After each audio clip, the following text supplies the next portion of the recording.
Thank you. సవాళ్లను ఢీకొట్టే సంకల్పం, సమయంతో పోటీ పడే సామర్థ్యం, ఆంధ్రప్రదేశ్ అభివృద్ధిలో అలుపెరగని ప్రయాణం పోరాటం చేస్తున్నటువంటి మాన్యశ్రీ గౌరవ ముఖ్యమంత్రి శ్రీ నారా చంద్రబాబు నాయుడు గారికి విమర్శలను ఎదిరించినటువంటి ధైర్యం, పెట్టుబడి సునామీని సృష్టించినటువంటి పనితనం, వ్యక్తిగా మొదలై వ్యవస్థగా ఎదిగినటువంటి శ్రీ నారా లోకేష్ గారికి వినయం, విధేయత, వ్యక్తిత్వం కలగలిసిన టీడీపీ అధ్యక్షులు శ్రీ పల్లా శ్రీనివాస్ గారికి అంకిత భావం, క్రమశిక్షణ, చిత్తశుద్ధి, నరంలో ప్రతి స్వరంలో నింపుకున్న తెలుగుదేశం పార్టీ కార్యకర్తలకు, నాయకులకు నా హృదయపూర్వక నమస్కారాలు. అన్నదాత బిడ్డగా, వెండితెర దేవుడిగా మొదలై తెలుగుదేశం పార్టీ స్థాపనతో రాజకీయ ప్రపంచనాన్ని, పేద బడుగు బలహీన వర్గాల్లో చైతన్యాన్ని సృష్టించిన రాజకీయ రాజర్షి, తెలుగు చరిత్రను శాసించిన బ్రహ్మర్షి, ఎవరు అవునన్నా కాదన్నా ప్రజల గుండెల్లో నిలువైన నిజమైన భారతరత్న పద్మశ్రీ నందమూరి తారక రామారావు గారికి ఈ సందర్భంగా నా హృదయపూర్వక నమస్సుమాంజలు స్మరించుకుంటూ ఉన్నాను. చరిత్రలో కొన్ని ఘట్టాలు వస్తాయి. అవి ప్రభుత్వాలను మార్చడమే కాకుండా రాబోయే తరాల భవిష్యత్తును కూడా నిర్ణయిస్తాయి. 2024 ఎన్నికలు కూడా అలాంటివే.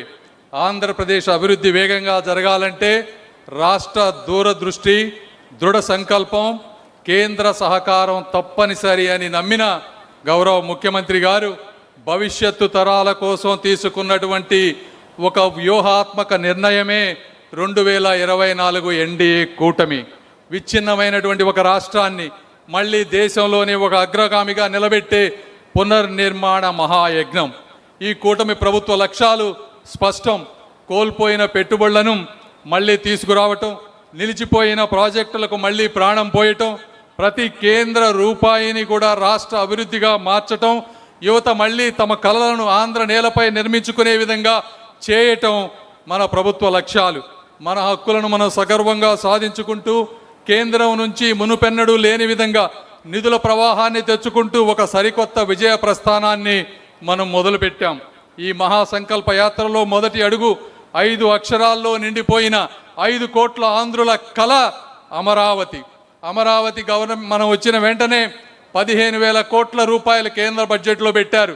అందులో 13,500 కోట్లు బ్యాంకుల ద్వారా గ్రాంట్, 1,500 కోట్ల రూపాయలు కేంద్ర ప్రభుత్వ నిధి నుంచి మనకి ప్రామిస్ చేస్తే ఇప్పటికే 7,100 కోట్ల రూపాయలు రిలీజ్ అయినాయి. రేపటి తరం గర్భపడే విధంగా ఒక అద్భుత ప్రపంచ స్థాయి నగరంగా ఈ అమరావతి రూపాంతరం చెందబోతా ఉంది. మళ్ళీ చరిత్రలో ఎవరు కదిలించలేని విధంగా, పెట్టుబడిదారుల విశ్వాసాన్ని దెబ్బతీయకుండా, రైతుల త్యాగాలకు శాశ్వత భరోసాగా నిలిచే విధంగా దేశంలో దాదాపు అన్ని రాజకీయ పార్టీలను ఒకే ఒక్క పార్టీ తప్పించి వాటన్నిటి మద్దతుతో సాధించుకున్న అమూల్యమైన చట్టమే అమరావతికి చట్టబద్ధత. అమరావతి చరిత్రలో ప్రజల ఆకాంక్షలకు వ్యతిరేకంగా నిలిచిన ఏకైక నాయకుడిగా జగన్మోహన్ రెడ్డి గారు నిలిచిపోతూ ఉన్నారు. అది వాళ్ళు గుర్తుంచుకోలేకపోయారు. సంఖ్యలతో వాళ్ళు అమరావతిని బంధిస్తే ఒక సంకల్పంతో అమరావతిని సాధించామని చెప్పి మీ అందరికీ నేను తెలియజేసుకుంటా ఉన్నాను. రెండవది పోలవరం. గోదావరి జలాలు సముద్రంలో కలవకుండా రైతన్నల జీవితాల్లో కలవాలనేటువంటి ఏకైక లక్ష్యంతో ప్రారంభమైనటువంటి ప్రాజెక్ట్ ఈ పోలవరం. పోలవరం ప్రాజెక్టు పూర్తయితే 7 లక్షల ఎకరాలకు ఇప్పటి వరకు సాగులోకి రాకుండా ఉన్నటువంటివి, అదేవిధంగా ఇప్పుడు సాగు చేస్తూ రెండో పంటకి ఉపయోగం లేనటువంటి 23 లక్షల ఎకరాలు, అంటే మొత్తం 30 లక్షల ఎకరాలు సస్యశ్యామలం అయ్యి నీటి స్థిరీకరణ జరిగి రైతులకు ఆదాయం పెరిగేటువంటి అవకాశం. 540 గ్రామాలలో స్వచ్ఛమైన శుద్ధమైన మంచినీరు వచ్చేటువంటి అవకాశం. ఎందుకంటే ఒక గుంటూరు ప్రాంతంలో తీసుకుంటే 3 లక్షల ఎకరాల ఆయకట్టుంటే 3 లక్షల ఎకరాల్లో మొదటి పంట పండుతుంది. కేవలం 1,50,000 ఎకరాల్లో మాత్రమే రెండో పంట పండుతుంది. అంటే ఇంకా 1,50,000 ఎకరాల్లో రెండో పంట పండితే 40,000 రూపాయలు పైగా రైతుల్లో ఆదాయం పెరుగుతూ ఉంది. ఎందుకంటే ఆ రోజు పట్టిసీమ కట్టినప్పుడు ఎకరానికి 30 బస్తాలు పండే వరి పట్టిసీమ చంద్రబాబు నాయుడు గారు కట్టిన తర్వాత 40-45 బస్తాలు పండుతూ రైతుల్లో ఆదాయం పెరిగినటువంటి పరిస్థితి. ఇలాంటి బృహత్తరమైనటువంటి కార్యక్రమాన్ని అర్థం చేసుకొని ఆ రోజు 2014లో మన గవర్నమెంట్ వచ్చిన తర్వాత 7 మండలాలు, తెలంగాణలో ఉన్నటువంటి 7 మండలాలని ఆంధ్రప్రదేశ్లో కలిపితే తప్పి నేను ప్రమాణ స్వీకారం చెయ్యను అని చెప్పినటువంటి వ్యక్తి నారా చంద్రబాబు నాయుడు గారు. నెల నెల రివ్యూలు పెట్టారు. కేంద్రంలో ఎక్కడెక్కడ అడ్డంకులు ఉన్నాయో మంచి మంచి అధికారులను పెట్టి 70% వర్క్స్ కంప్లీట్ చేసి 2019లో వారికి అప్పచెప్తే వారు చేసినటువంటి నిర్లక్ష్యం, కాలయాపన ఈ ఆంధ్ర ప్రజలు క్షమించేటువంటి విషయం కాదు. కాంట్రాక్టర్లను మార్చారు, మంచి ఉద్యోగుల్ని మార్చారు. డయాఫ్రమ్ వాళ్ళు చెడిపోయే వరకు దాని విలువ తెలియకుండా చేసి 5 సంవత్సరాల్లో కనీసం 5% వర్క్స్ కూడా చేయకుండా వేల కోట్ల రూపాయలను దారి మళ్లించారు. మళ్ళీ మనం 2024లో వచ్చాం. వచ్చిన వెంటనే మళ్ళీ ప్రాజెక్ట్ కాస్ట్ ఎస్టిమేట్ చేయించాం. 36,000 కోట్ల రూపాయలు మళ్ళీ రీఎస్టిమేట్ చేశారు. ఇందులో ఇంకా దీన్ని పూర్తిగా ప్రారంభించాలంటే 12,000 కోట్ల రూపాయలు కావాలన్నారు. అంతర్జాతీయ నిపుణులతో డయాఫ్రమ్ వాల్ని చెక్ చేపించి మళ్ళీ దాన్ని పట్టాల మీదకి తీసుకొచ్చి ఇచ్చిన 12,000 కోట్ల హామీల్లో ఇప్పటికే 7,000 కోట్ల రూపాయల వరకు రిలీజ్ చేశారు. అప్పుడు 70 జగన్మోహన్ రెడ్డి గారు 5% పనిచేశారు. ఇప్పుడు 12% మనం పనిచేసి దాదాపుగా 2027లో పూర్తిగా కంప్లీట్ చేసి తెలుగు జాతికి అంకితం చేయాలనేటువంటి పట్టుదలతో ఈరోజు గౌరవ ముఖ్యమంత్రి గారు కానీ, అదేవిధంగా నీటిపారుదల శాఖ మంత్రి నిమ్మల రామానాయుడు గారు కానీ ఉన్నారు. ఇటువంటి ఆంధ్రుల జీవనాడి అయిన పోలవరాన్ని 5 సంవత్సరాలు సాగదీసిన జగన్మోహన్ గారు ఎక్కడ, 5 నెలల్లో అడ్డంకులన్నీ తొలగించి పరుగులు పెట్టించిన మేమెక్కడా అని మీ అందరూ తెలుసుకోవాలనుకుంటా ఉన్నాను.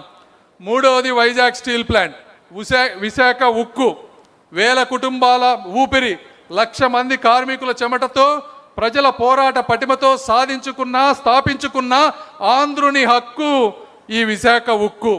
ఇలాంటి 2019, 2024 మధ్య రా మెటీరియల్స్ లేకపోవటం వల్ల, ఉన్న కెపాసిటీని ఉపయోగించుకోలేకపోవటం వల్ల విపరీతమైనటువంటి నష్టాలలోకి వచ్చి ఉక్కు కర్మాగారం మూతపడేటువంటి స్థితికి వచ్చింది. వేలాది కార్మికుల గుండెల్లో భవిష్యత్తుపై భయాన్ని నింపింది. అలాంటిది 2024లో మనం వచ్చిన తర్వాత అర్ధరాత్రి, నాకు ఆ సంఘటన ఈ రోజుకు కూడా గుర్తుంది, నిర్మలా సీతారామన్ గారు రాత్రి 12 గంటలకు ఫ్లైట్ దిగి వస్తే 1 గంటకి finance minister, steel minister Chandrababu Naidu గారితో కూర్చొని 11,400 కోట్ల రివైవల్ ప్యాకేజ్ తీసుకొచ్చామంటే ఇది తెలుగుదేశం ఘనత అని మీ అందరికీ నేను తెలియజేస్తా ఉన్నాను.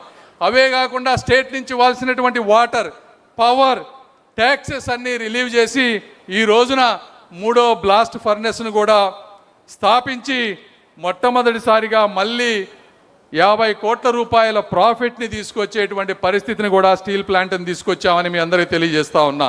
మూతపడే స్థితి నుంచి మళ్ళీ మార్కెట్లో ధైర్యంగా నిలబడే స్థాయికి విశాఖ ఉక్కు చేరింది అంటే దానికి కారణం కూటమి ప్రభుత్వ సమన్వయం, సంకల్పం అని తెలియజేసుకుంటూ, జగన్మోహన్ రెడ్డి గారు కానీ ఇంకొకళ్ళు కానీ ఉక్కును కరిగించవచ్చునేమో కానీ ఈ ఆంధ్రుల సంకల్పాన్ని, చంద్రబాబు నాయుడు గారి సంకల్పాన్ని కరిగించలేరు అని మీ అందరికీ నేను తెలియజేసుకుంటా ఉన్నాను.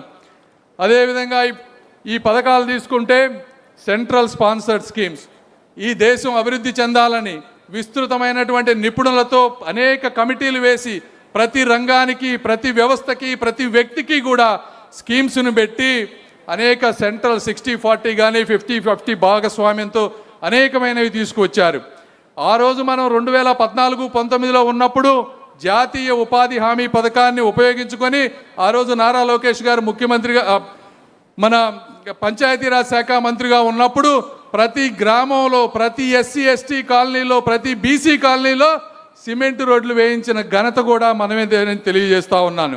మీరు 2019-24 మధ్య వచ్చి ఇచ్చిన ఫండ్స్ అన్నిటినీ డైవర్ట్ చేశారు. మీరు ఇవ్వాల్సిన, స్టేట్కి ఇవ్వాల్సినటువంటి భాగస్వామ్యాన్ని ఇవ్వలేదు.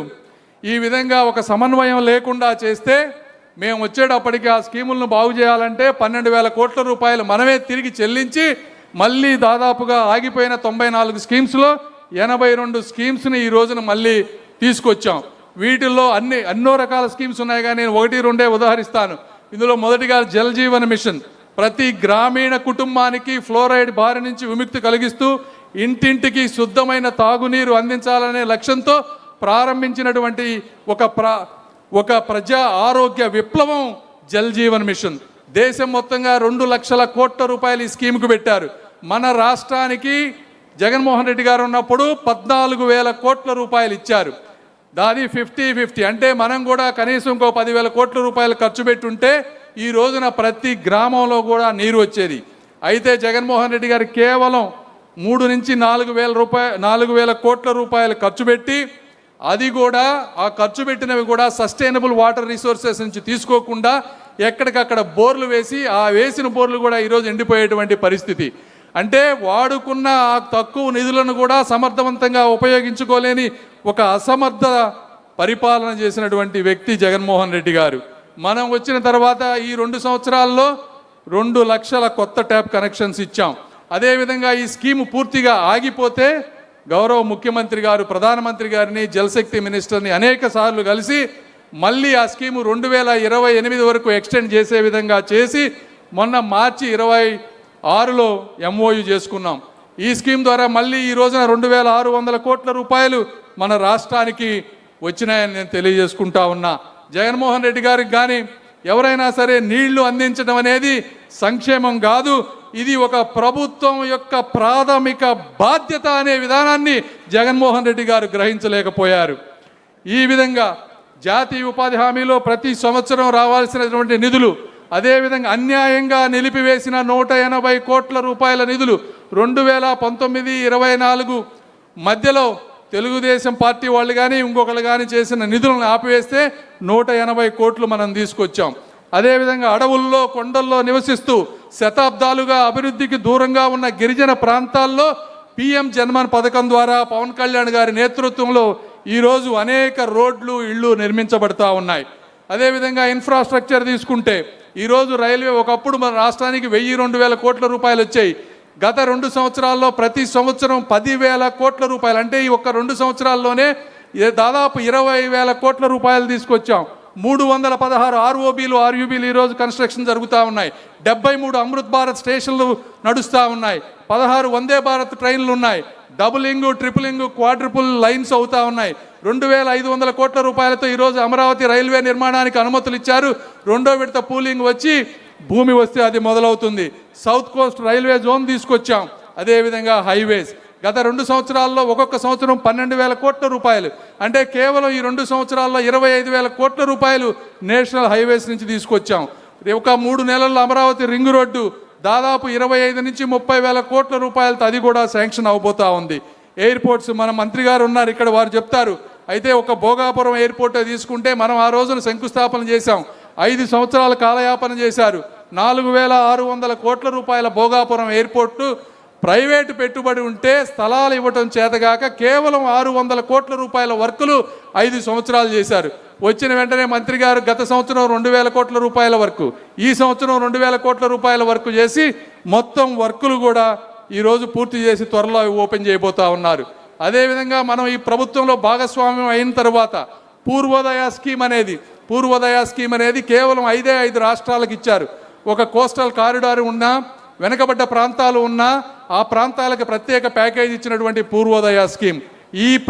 ఈ స్కీమ్ ద్వారా రాయలసీమలో హార్టికల్చర్ హబ్స్ కానీ, అగ్రికల్చర్ హబ్స్ కానీ, కాఫీ, క్యాషు, కోకోనట్, ఆక్వాకల్చర్ అభివృద్ధి చేసుకునే విధంగా, అదేవిధంగా ఆ ప్రాంతాల్లో కనెక్టివిటీ, లాజిస్టిక్స్ పెంపొందించే విధంగా పూర్వోదయ స్కీమ్ని మోదీ గారు మనకు బహుమతిగా ఇచ్చారు. దానికి ఈరోజు 40,000 కోట్ల రూపాయల DPRలు సిద్ధమవుతా ఉన్నాయి. ఇవన్నిటినీ ఉపయోగించుకోవాల్సిన అవసరం ఉంది. మీరు ఇప్పుడే వీడియోలో చూశారు, ఒక బల్క్ డ్రగ్ పార్క్ కానీ, కొప్పర్తి నోడు కానీ, ఓర్వకల్ నోడు కానీ దాదాపు 5,000 కోట్ల రూపాయలతో వచ్చినాయి. ఇవన్నీ కాకుండా మీకు తెలిసినటువంటి ఇన్వెస్ట్మెంట్స్, నారా లోకేష్ గారి నిరంతర కృషితో గూగుల్ AI హబ్ $15 బిలియన్, అంటే 1,35,000 కోట్లు, ఆర్సెలార్ మిట్టల్ 1,40,000 కోట్లు, BPCL రామాయపట్నం 95,000 కోట్ల రిఫైనరీ, NTPC గ్రీన్ హైడ్రోజన్ 1,85,000 కోట్లు, రాయల్ ఎన్ఫీల్డ్ 2,500 కోట్లు, AMCA డిఫెన్స్ ప్రాజెక్ట్ 15,800 కోట్లు. ఈ విధంగా ప్రపంచ దిగ్గజాలన్నీ కూడా ఆంధ్రప్రదేశ్ చూస్తూ ఉన్నాయంటే అది యాదృచ్ఛికం కాదు, మన నాయకత్వంపై ఉన్నటువంటి ఒక నమ్మకం అని కూడా మీరందరికీ నేను తెలియజేసుకుంటా ఉన్నా. గూగుల్ నుంచి గ్రీన్ హైడ్రోజన్ వరకు ప్రపంచ భవిష్యత్తు టెక్నాలజీ అన్నిటిలో కూడా ఈరోజు ఆంధ్రప్రదేశ్ తన ముద్ర వేస్తూ ఉంది.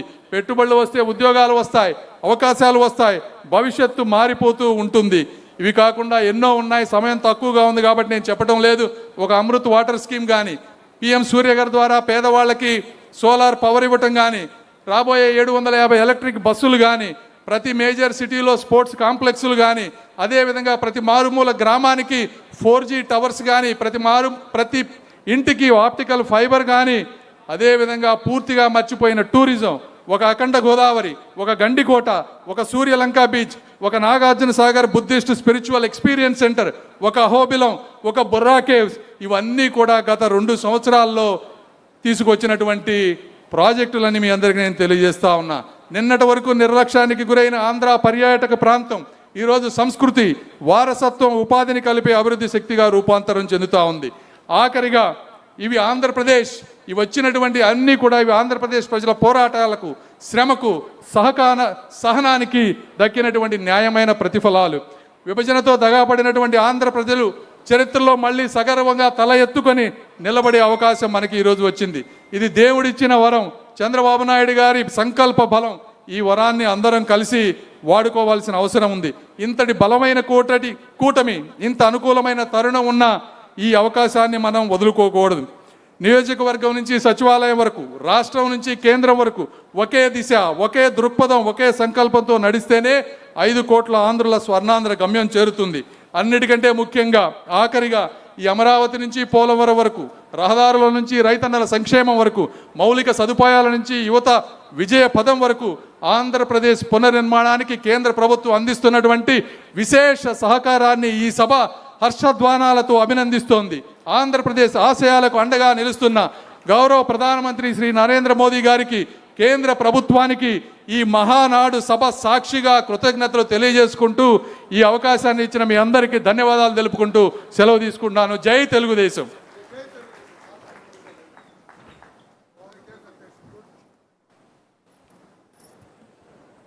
Thank you.